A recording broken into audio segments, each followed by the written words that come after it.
Here we go. How's it going, everybody? My name is Jose Trujillo. I am the world's greatest living artist, and I'm glad to do this video again for YouTube, or on YouTube, or something like that. I'm gonna paint a still life here for you guys. I've been showing up a lot on Instagram, not as much on YouTube lately, so I apologize for that. I really do, because I love showing up here on YouTube and bringing some value here. I'm hoping, at least. I don't know. I'm hoping I'm bringing some value. So let's get started with this. This is a plate that I'm doing.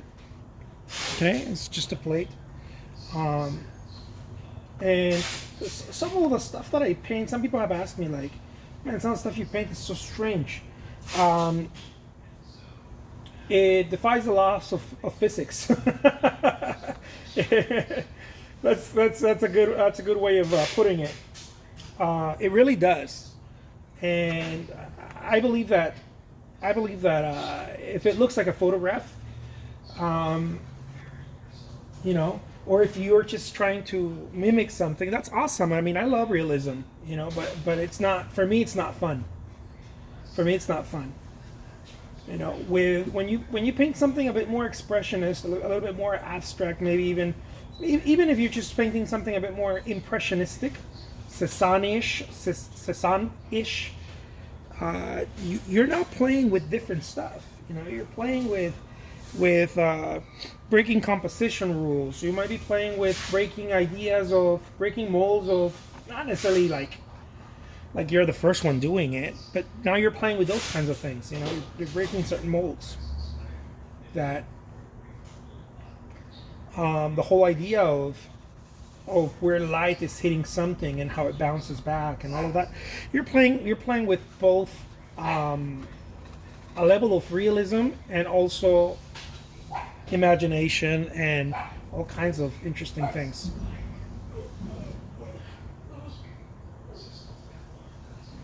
I think my camera assistant guy Nicolas is here, so I think Nicolas is here, huh? Yeah.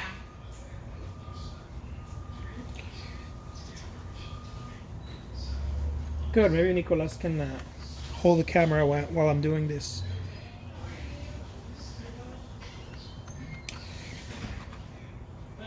How's it going, Nicolas? You came right at the nick of time. How was your day today? Oh, good. Can't help it's gonna rain or not. Can't help it's gonna rain or not. You can't tell what's the rain. Yeah, it's super cloudy and it looks like the rain hasn't. Oh, really? Oh. Check it out. A little mixture of.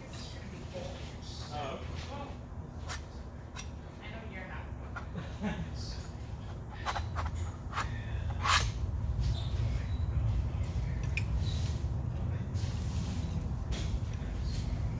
How's it going, Nicolas? Good. How are you? Good. So I'm just gonna finish this painting real quick, or you can. It's for YouTube. Okay. So this is not live. But you can hold it and Sure. and just make sure to keep it there. Yeah. Let me move this. Painting a vase? Huh? Painting a vase? Yeah, painting a vase. Cool. Try to get some of the paint. Yeah. Maybe. How's your day going, man? Good. Yeah, Yeah. Pretty chill? pretty chill. Yeah. It wants to rain, but it's not. Yeah, that's what I was saying. Like, it seems like it's gonna rain, but it hasn't. Yesterday we had a little bit of rain. Oh, yeah. Yesterday was nice. So what's in that cup? Right here. That one. This yeah. right here. This is walnut oil. Walnut oil? Yeah. Oh. And what do you use that for? The walnut oil is to thin and mix paint, and Oh, I cool. use it for everything. I use it to thin the paint, to mix it, and I also use it to clean my brushes. Very nice. So I use it for the whole thing. Look at that. Boom, baby. Oh.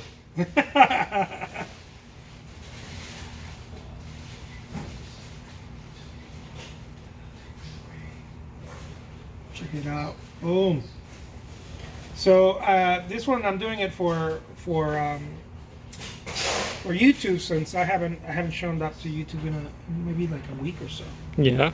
Cool. And so part of the deal is that I used to do it daily, you know. Mhm. So I have to get back to it. I used to do YouTube painting videos every day, but Instagram took my attention, Mhm. and so everything pretty much 90% of the videos went on Instagram. Yeah. And that's where you build your primary audience. No, I mean I don't think about it that way. I go everywhere. Mm. I got seduced by Instagram because it was so instant. Mhm. You know, it's so instant. It's like right away that I was like,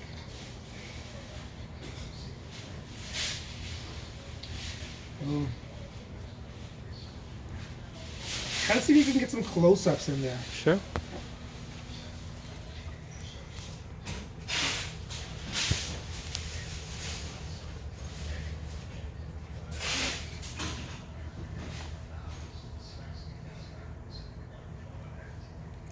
Look at that. Boom, baby. Wow.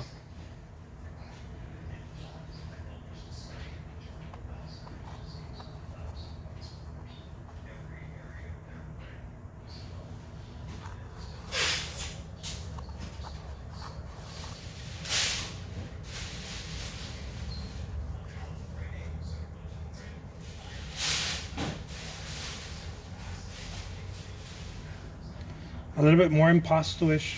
Yeah. You can really get the texture of the paint. Yeah. Yeah, totally. So every day that you come in here, do you put fresh paint on the palette, or is that like paint that's left over from like past couple days? That's probably been for a couple of days there. Okay, and like it doesn't dry out or anything. No, but I mean, I use it so fast Mhm. that even saying a couple of days is not accurate. Right. Okay. It lasts me like maybe 8-10 hours. Mm.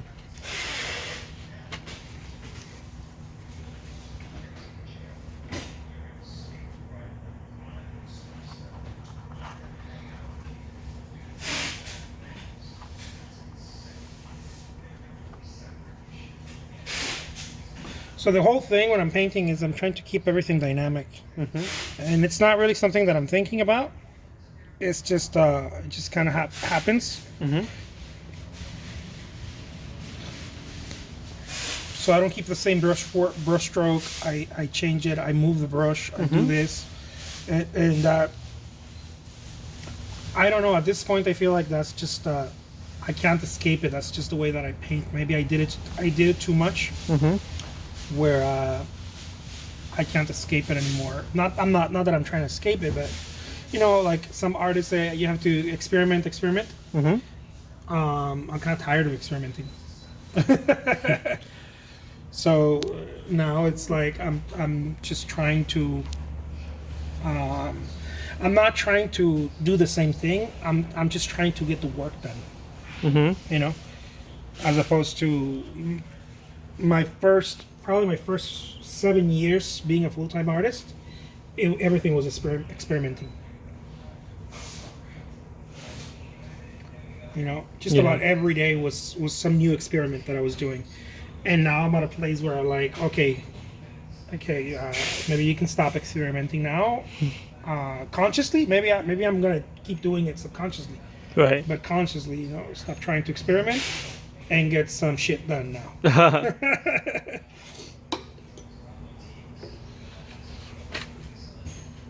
So.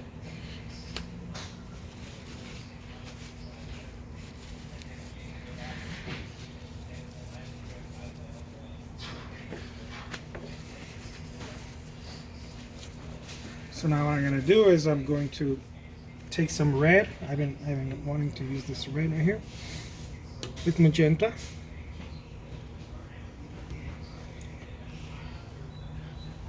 just go all bananas in there. Oh wow. You know, there's a book. There's a few that have dissected painting. If you add red, you make it more attractive. No way. Yeah, I don't think Oh. it's. I don't think it's really. You don't think it's true? I mean, there's truth to it, definitely. But I don't really think that it's. Some people think that if they add red, all of a sudden they're gonna sell much more or whatever. Mm-hmm. You know, I think it's important to use red because it's very dramatic. Yeah. But there's been so much talk about red. For example, I think it was Matisse who said either Matisse. I don't remember which cat said that just put a little drop of red. Don't put so much red. You know, it'll be as noisy. One drop will be as noisy as covering the entire canvas. Mm-hmm. And that red is very dramatic. It's very noisy. Yeah. Subtlety is important. Subtlety is important. Yeah, like in music, you know, it can't all be it can't all be like the same thing. Yeah. You have to have spaces and whatnot. That's one of the things that was very difficult. I used to be a musician.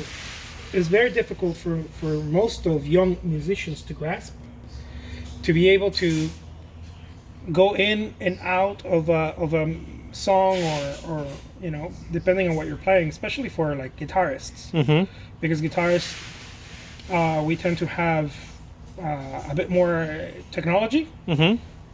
to aid us, like, you know, foot pedals and distortions and all Yeah. that kind of stuff. And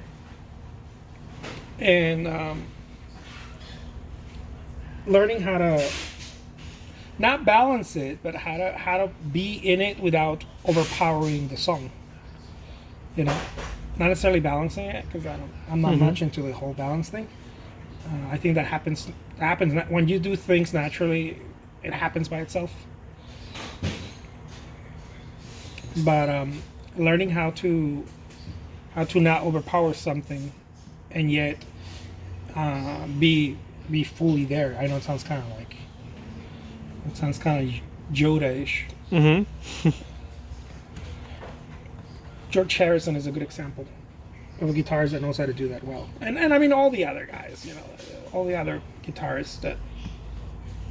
Was it George Harrison? Was this his name? The Beatles guy? Yeah. Well, I mean, definitely not Ringo, I don't think. No, Ringo, no, come on. It can't be Ringo, and it can't be Paul, and it can't be Lennon. It's got to be George Harrison. Yeah. Is he your favorite? No, but I love the way that he had a special touch with the guitar. Uh-huh. That the guy from Aerosmith has that too. They know how to be there without being the loudest person. Cool. You know, That's important. and they know how to be there fully. Yeah. I think that's very important. And not that there's something wrong being the loudest. I mean, if you have to be the loudest at any given point, you have to be the loudest. Yeah. But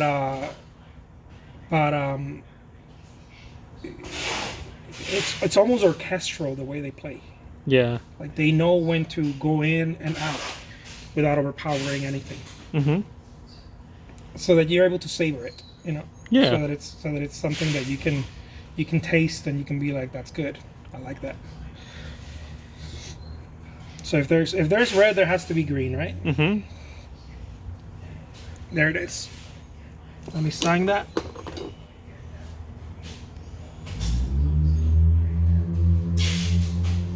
Cool. Boom. All right. We can end that video now and Awesome.